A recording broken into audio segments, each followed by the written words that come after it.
Bonjour. Aujourd'hui, vous le savez comme moi, il y a des millions de jeux qui existent dans le monde. Et sur ces millions, il y en a des biens et des nuls à chier. Mais ce qui va nous intéresser sur ces millions, c'est ceux qui n'ont pas eu les projecteurs qu'ils méritaient. Ceux qui auraient dû atteindre le top, mais qui pour X raisons se sont retrouvés sur le banc. Coach, s'il vous plaît, laissez-moi rentrer, coach. C'est un peu comme ma chaîne YouTube. Je devrais mériter le million, mais vas-y, l'algorithme casse les couilles. Puis les gars ont croisé, puis ma femme est morte, puis ça casse les couilles. Bref. On pourrait trouver ça orgueilleux de ma part de décider quel jeu mérite son buzz ou pas, mais j'en ai rien à foutre. Et la prochaine fois, je fais une tier list religion, c'est bon? Alors, où je vais mettre le judaïsme?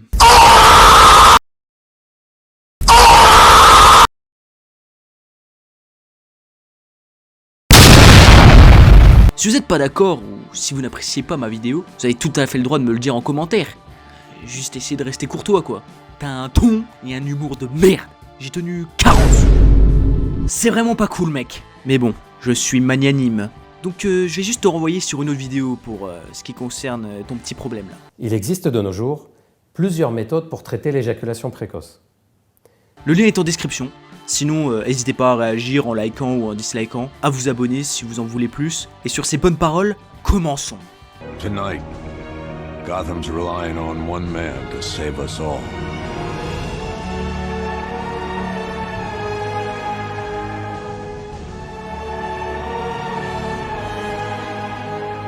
On commence avec du très lourd. Le dernier bon jeu sur l'univers de Batman. Et j'insiste sur bon jeu. Sale merde! Dans ce dernier volet de la trilogie Rocksteady, la ville de Gotham est à nouveau contrôlée par les criminels. Il faudrait peut-être que les autorités se sortent un peu les doigts du cul là, à un moment. Vous en avez assez, hein? Vous avez assez de cette bande de racailles. On va vous en débarrasser. Heureusement pour eux, le Batman est là. Misérable, je vais vous apprendre à vous attaquer à ma ville. Allez, accroche-toi! C'est pas le moment de lâcher, mon frère! C'est pas le moment de lâcher, accroche-toi, donne tout, mon frère! Bon, au début, on a un peu du mal à prendre les contrôles en main. Surtout, c'est le premier Arkham auquel on joue. Mais après un certain temps d'adaptation, ça devient très agréable. Bon, comme je l'ai dit, les criminels ont pris le pouvoir. Grâce notamment à l'épouvantail, allié avec le mystérieux chevalier d'Arkham. Un antagoniste créé spécialement pour le jeu. Et c'est donc en une nuit que vous allez tenter de les arrêter. Sauf que c'est pas tout. Vous allez aussi arrêter l'homme mystère, une chauve-souris, le pingouin, Mr. Freeze, Poison Ivy, et j'en passe et des meilleurs. Je veux bien que Batman soit une machine, mais là le gars il fait beaucoup trop de trucs en un laps de temps beaucoup trop faible. Encore, si dès qu'il voyait un vilain, il lui faisait sauter le caisson à coup de brolique, ça aurait été faisable. Mais non, le gars se fait chier à les ramener dans sa Batmobile pour les emmener jusqu'au commissariat où ils vont encore réussir à s'échapper. Ça me sert à rien. Bon après voilà, hein, c'est son code d'honneur, hein, Batman. Batman ne tue pas, même si bon, quand on joue au jeu, on n'a pas vraiment cette impression. T'as pas l'impression de gêner là? Ok, Batman, t'as gagné, c'est pour le roi. Au minimum, le gars est dans le coma à vie là. C'est pour ça que j'ai toujours préféré le Punisher. Lui, il est honnête avec lui-même et il fait pas dans la demi-mesure quoi. Mais si on enlève ces deux défauts qui niquent un peu l'immersion, c'est un putain de plaisir d'arpenter les rues de Gotham. Que ce soit en Batmobile ou en grappin, ou juste être dans la putain de peau de Batman avec ses gadgets de zinzin. Ça va péter! Et un Robin qui a troqué ses collants de pédale pour un crâne chauve de skinhead. Oui, je suis raciste. T'es raciste? Oui. Hein? T'es raciste? Oui. Maintenant, si ce jeu a pas connu la gloire qu'il aurait dû, c'est notamment, à l'instar de Cyberpunk, à cause de beaucoup de bugs à sa sortie, qui le rendaient vraiment injouable.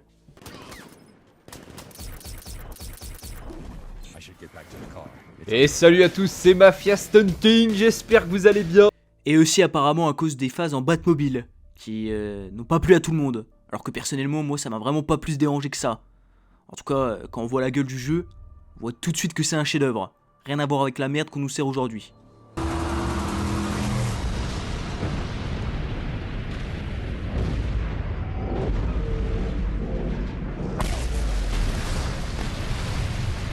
Je suis quasiment sûr que vous avez presque pas entendu parler de cette pépite. Bon, normalement vous connaissez tous l'univers. Des airs avec des punks tout blancs qui se plantent des trucs dans le crâne et parcourent le sable sur des gros boules cylindrées. Je ressens comme une profonde douleur. On incarne Max. Un gars qui parle plus avec ses poings qu'avec sa bouche. ce qui rappelle un peu le jeu précédent. Le gars se balade avec son petit fusil à pompe, sans réel objectif, jusqu'à qu'on lui pique sa caisse. Et on sait tous qu'on doit pas toucher à la bagnole d'un gars. Touche pas à ma bagnole! T'as compris? Sa quête pour retrouver sa voiture va le conduire à Chum Bucket. Please, don't kill Chum Bucket, please! Je saurais pas comment définir cet homme. On dirait Gollum mixé avec Quasimodo, qui serait mécanophile. Je vais mettre ma bite dans ton pot d'échappement. Les deux loustiques vont faire équipe en prenant une vieille carcasse qu'ils vont améliorer pour pouvoir casser des culs. Et c'est donc ensemble que vous allez faire des rencontres très enrichissantes. It's not much of a car. You trust that little scrap monkey? Putain mais... Pourquoi t'as la moitié du visage qui ressemble à une merguez? On dirait limite dans Game of Thrones là. Maintenant, concernant le scénario. Ça reste vraiment très bateau. Très cliché si vous voulez mon avis. Max en mode mec bresson qui parle jamais. Ça peut plaire à certains mais je trouve que c'est un peu redondant.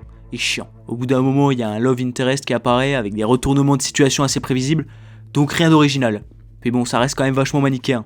Avec notre œil d'aujourd'hui, le gameplay a quand même pas mal vieilli, avec la mode des nombreux points d'intérêt vraiment répétitifs sur la map, et même si le système de combat est très jouissif, ça devient très vite chiant. C'est un peu le syndrome Far Cry. Mais alors pourquoi je le considère pas assez reconnu? Bien, tout simplement grâce à l'esthétique. L'univers en général, les personnages secondaires. On sent que les développeurs ont vraiment passé beaucoup de temps à nous pondre quelque chose de très immersif. Se balader dans le désert avec sa petite chope dans ce jeu est une expérience vraiment unique. Et les paysages sont vraiment magnifiques et assez diversifiés quand même pour un désert apocalyptique. Il y a une certaine poésie qui se dégage du jeu. Puis, comme l'a dit Saint-Exupéry, ce qui embellit le désert, c'est qu'il cache un puits quelque part.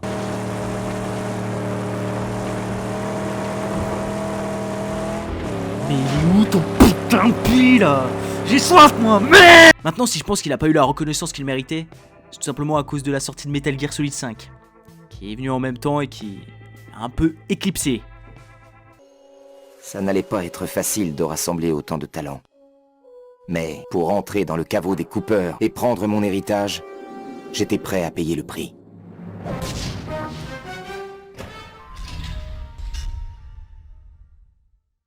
C'est au tour du meilleur voleur de tous les temps, et aussi d'une des meilleures parties de mon enfance. Pour moi, c'est ce qu'il y a de mieux en termes de jeux de plateforme sur PS2. C'est pour vous dire à quel point je le place haut, parce qu'il y en a eu des platformers sur cette console. Donc dans cette série, on incarne Sly Cooper, le célèbre raton laveur voleur. Hop, je te prends ça. Sale juif. Mais pas que, on joue aussi Murray, l'hippopotame bagarreur, et Bentley, la tortue intelligente en chaise roulante. D'ailleurs, quand on y pense, la tortue est peut-être le seul animal qui va plus vite en chaise roulante. Maintenant, si pour moi ce jeu est une masterclass du début à la fin, c'est d'abord grâce aux ambiances. Entre les rues de Venise, une ville fictive de Hollande, de Chine et une carrière d'Australie, tous ces endroits tombés dans la nuit réussissent très bien à nous mettre dans la peau d'un vrai voleur. Ce qu'on perd un peu dans le 4ème opus, parce qu'on se retrouve à jouer en plein jour, ce qui est quand même un peu con pour des cambrioleurs quoi. Petite anecdote, dans la première zone du jeu, le boss qui s'appelle Octavio me faisait vraiment peur avec son masque. Et quand tu vas pour le combattre, il se met à te poursuivre et moi je me pissais littéralement dessus. Sans ce goudron, je vous écraserai comme des insectes. Maintenant, il y a une bonne ambiance. Mais aussi et surtout du gameplay qui se diversifie vraiment très bien. Tu passes de conduire un bateau pirate, putain d'avion de la Deuxième Guerre mondiale, en passant par un concours de celui qui boira le plus.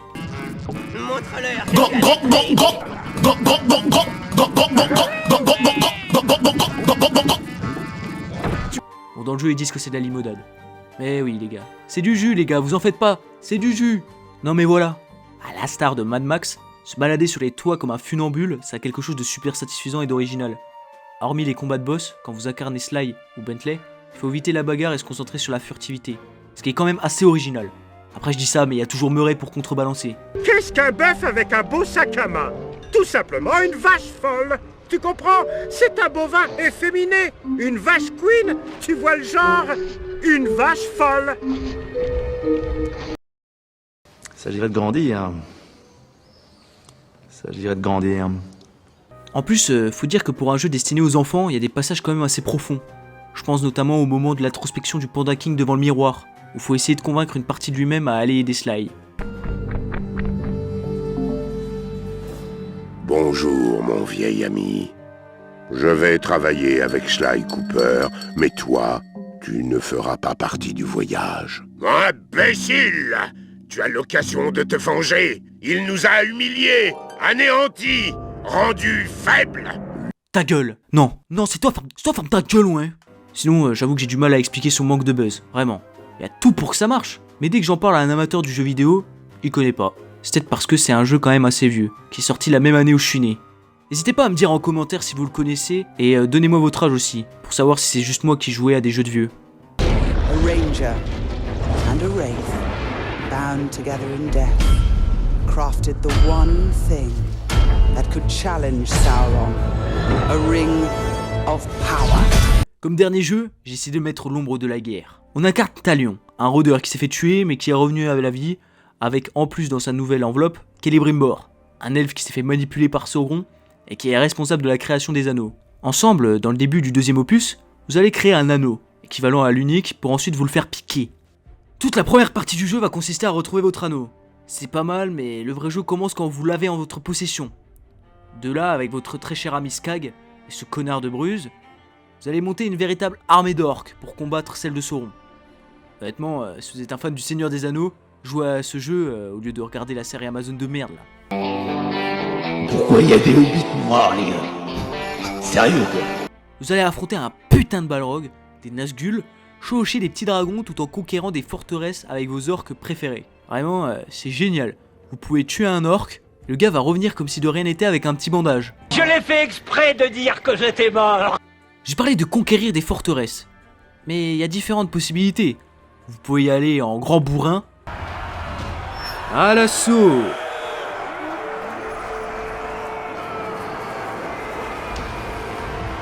Ou alors juste placer des taupes dans les troupes ennemies qui vont faire tout le boulot. Tu me fais horreur. Espèce de brute, va. T'es inconscient ou quoi? Tout ça pour qu'à la fin, vous fassiez un grand discours digne des plus grands.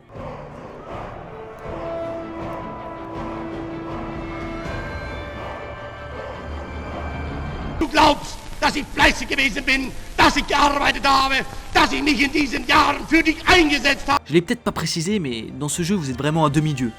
Vous êtes carrément immortel. Mourir fait partie du jeu.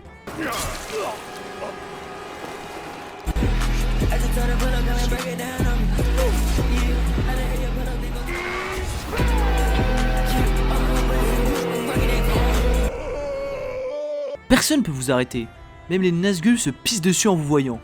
Les quêtes sont vraiment intéressantes. Et même si la principale reste quand même trop courte à mon goût, les secondaires n'ont rien à envier. Ils sont tout aussi bien. Je spoil pas, mais à un moment vous pouvez carrément ressusciter les morts. Debout! Les orques sont vraiment très réalistes dans leur manière de penser. Capables de vous trahir comme de trahir Sauron. Sale vermine! Tu sais ce que je déteste?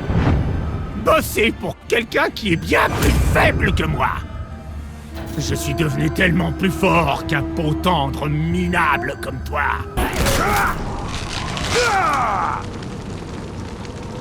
Tu sais, quand je t'ai trahi, je pensais pas que la situation prendrait une tournure pareille.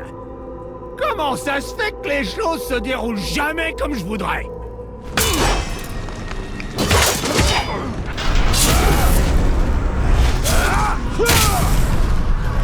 Tu pensais que cet orc était loyal, mais comme tu l'as pas mis chef d'une forteresse, eh bien il te l'a mise dans le cul. Du coup, pas le choix, faut faire un exemple. Pas vrai, Bruse? Fort, j'ai jamais voulu de ce fort. J'ai jamais voulu. Est-ce que c'est Bruse? Ce jeu est vraiment une pépite, et je trouve qu'il a vite été mis de côté, et c'est vraiment dommage. Je pense qu'il aurait mérité plus, même si, bon, la dernière phase du jeu où c'est juste des combats de forteresse est un peu redondante, ça justifie pas son manque de buzz et c'est bien dommage. Et voilà, la vidéo est déjà terminée. N'hésitez pas à vous abonner, à réagir. Réagissez putain! Je vous souhaite une bonne année et vous dis à bientôt.